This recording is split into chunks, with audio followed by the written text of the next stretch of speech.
Coach Scheutzow, our defensive line coach and strength coach and co-defensive coordinator, been with us 8 years. Does a great job with the guys up front and with our defense in general, and of course the off-season program.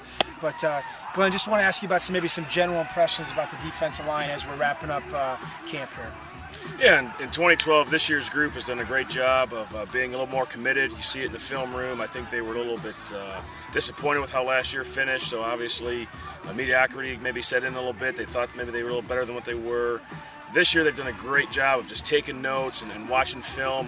I've tried to introduce a lot of BCS type film and some NFL film so they can kind of see how attitude is playing into the game, how communication helps with the game, certain techniques. This group has just been really good with paying attention to detail, pencils always out, notebooks always out, and really just kind of taking it to the next level as far as execution.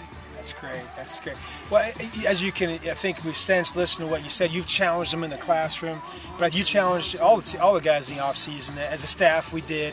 How do you think the guys kind of responded when you mentioned they were a little disappointed with last season, as we all were?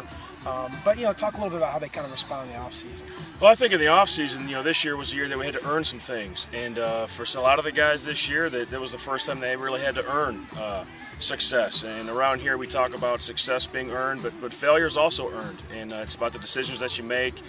Our defensive unit, our whole team in general, did a much better job this year of just being mentally focused, being tied in, giving it extra effort.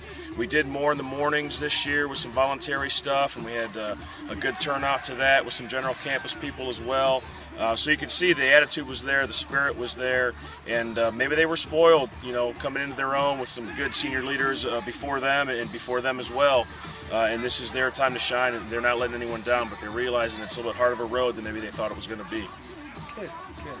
Well, appreciate that, Coach. We'll hopefully see some people here coming up real soon. I know it's a long trip to North Carolina Wesleyan, but hopefully we'll have a few people down there. If not, see you at Heidelberg.